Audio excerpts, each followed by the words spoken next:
This is Inspire 2016 with your weekly tarot reading for the week commencing the 23rd of September until the 30th of September 2019.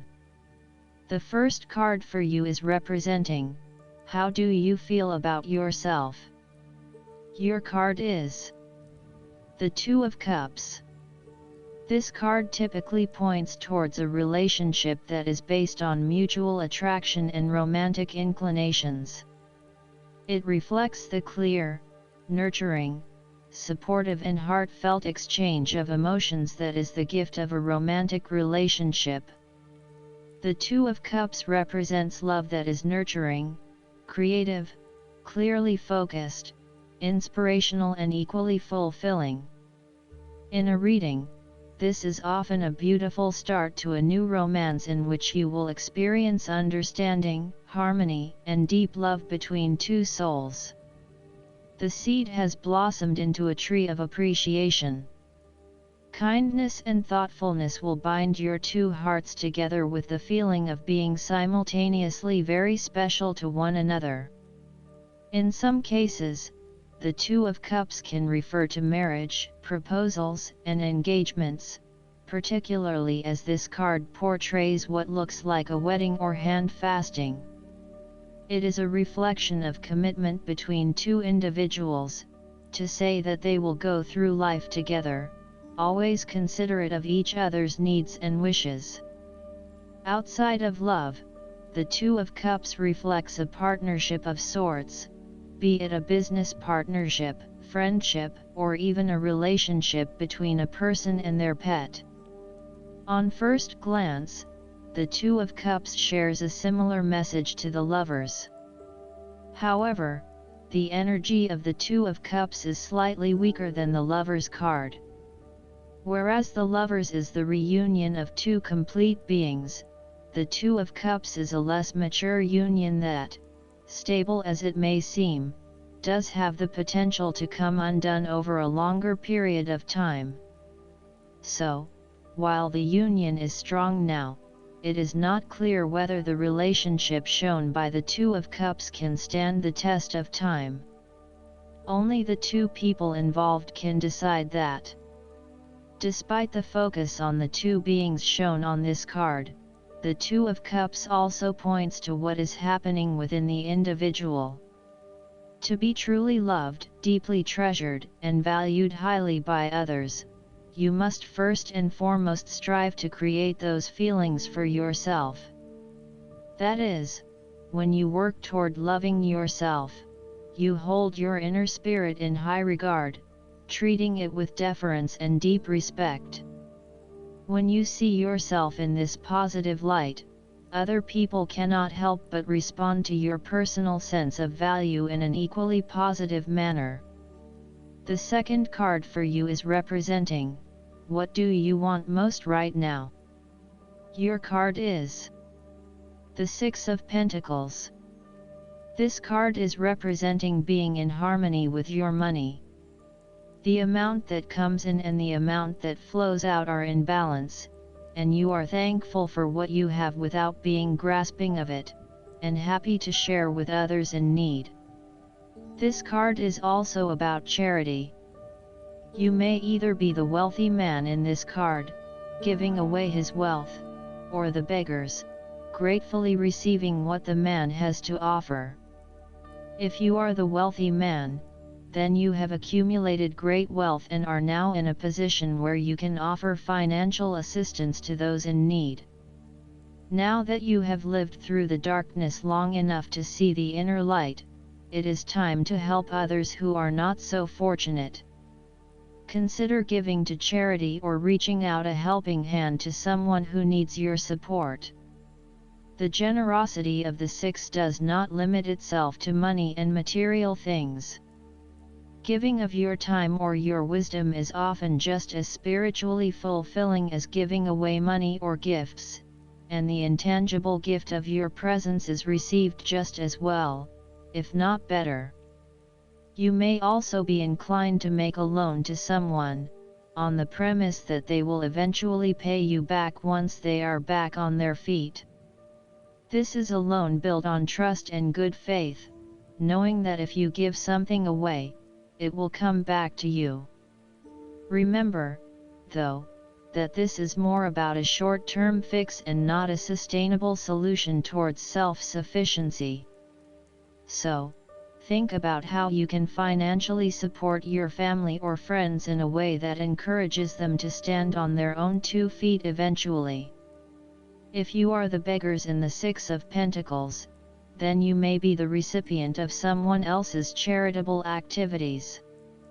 This will help you to get back on your feet and to eventually repay the charitable organization or individual, either with your time or your restored wealth. You will also need to identify ways in which you can become more self-sufficient in the long run. The risk of accepting charity is that you become dependent on it and cannot look after yourself. Be mindful that you are not becoming submissive or noticeably desperate as a result of the charity that someone else is providing you. The third card for you is representing your fears. Your card is the Page of Wands. This card suggests that you have tried a few new ventures or projects, but these have not been particularly successful. You may have had a vision to start a new hobby or project, with the view that it would lead to bigger and better things, but you soon realized that you had taken the wrong approach and it wasn't leading to the growth and development you had expected. You may have started to realize that you had not really focused enough on what your goals and objectives were, and that is why you were not reaching the outcomes you wanted. Luckily, you had not progressed too far along and were able to easily retreat from those projects with limited impact. Sometimes, too, these setbacks can be helpful in testing out new territories and exploring what will and will not work for you. You may also find that your eagerness to start something new has been negatively impacted by complexities, obstacles, and opposition, which has resulted in a lack of motivation and indecisiveness about your path forward. You may also be fearful of whether you can really get your project or idea up and running, or if you are just going to be weighed down by more responsibility and troubles. The Page of Wands can depict a person who is immature with a self-image problem. It could be someone who is mean-spirited and aggressive, or someone who is helpless and always a victim. This is someone who never has anything good to say, is always pessimistic, and always brings everyone down. This person undercuts your enthusiasm and your self-confidence.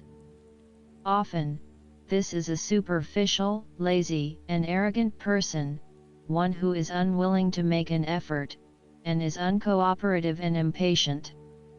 The fourth card for you is representing what is going for you. Your card is the Three of Wands.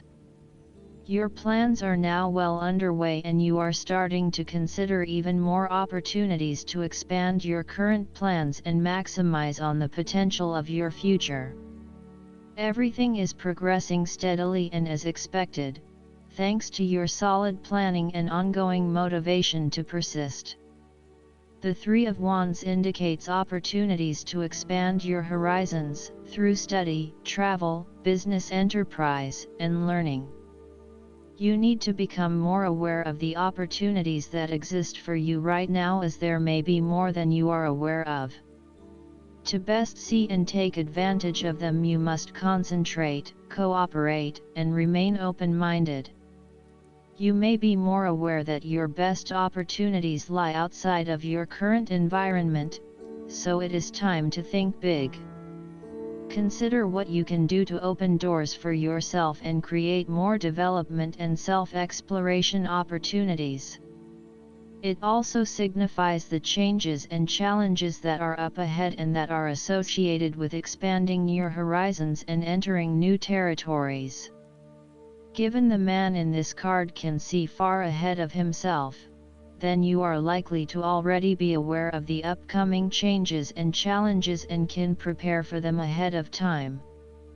Similarly, this card is also about embracing change and adopting a longer-term view. It indicates you are in a position of strength as you control what happens around you. Thus, this is a card of vision and foresight and looking for greater possibilities. You are being encouraged to become a visionary and to dream beyond your current limitations. Now is the time to accept your vision and be confident that you will achieve it. Move fearlessly into new areas. Given the expanse of the water in the card, the Three of Wands often depicts travel. This card encourages you to think big in terms of where you want to travel to and what you will discover along the way. This card sees you traveling over water to a faraway country, where you will then have the opportunity to fully develop yourself and learn many new things.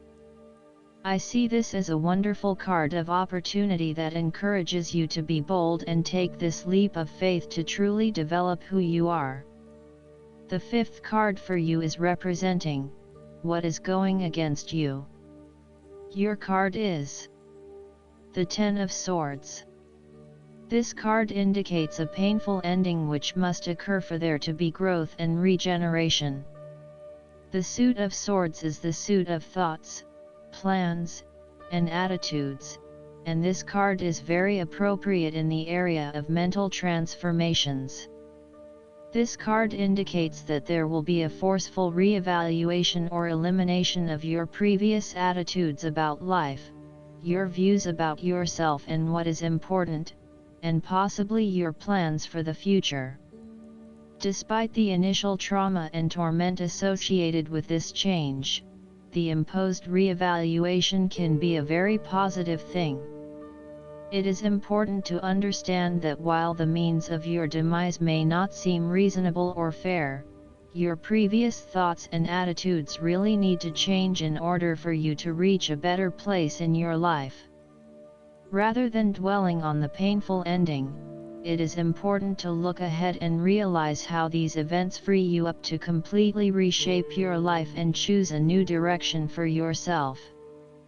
The Ten of Swords may also indicate that you are resisting an inevitable ending, because you are deeply worried about how much it is going to hurt you. However, what you are doing is delaying the inevitable and possibly making it even worse for yourself because you keep trying to put off something that needs to happen anyway for your own personal transformation. For example, a relationship may have come to an end but you are still intimate with your ex because you cannot bear to let go. This is only drawing out the pain much longer, and it is best to completely let go at this stage.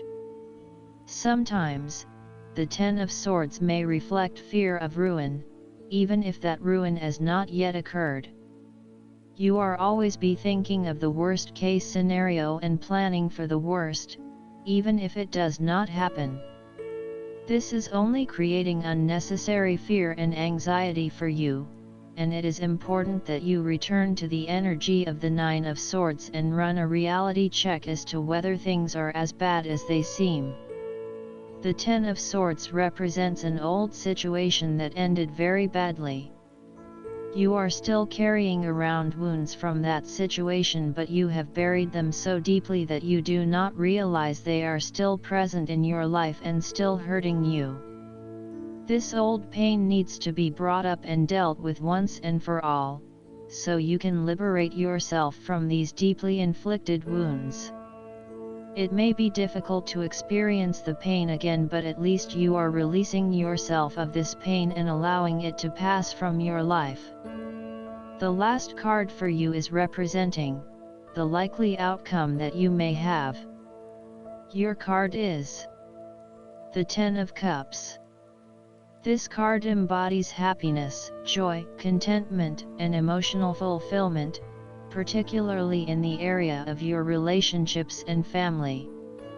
It represents almost an idyllic state of peace, harmony, and love where all your dreams and wishes have come true and you are delighting in your good fortune.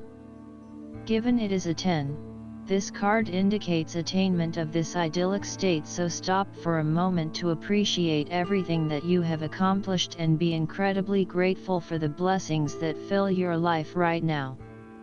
With the image of a happy family and a comforting home in the background, the Ten of Cups is indicative of a harmonious and loving family life.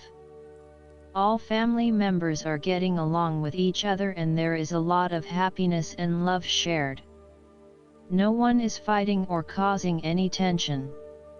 Instead, it is an environment of peace and happiness that lends itself to warm and loving relations. The presence of the Ten of Cups may even reflect an upcoming family holiday where you can rest and relax together, creating fun and happy family memories.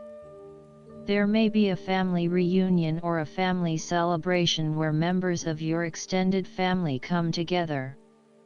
This is a wonderful time to bond with your family and lay the foundation for a happy and harmonious future together.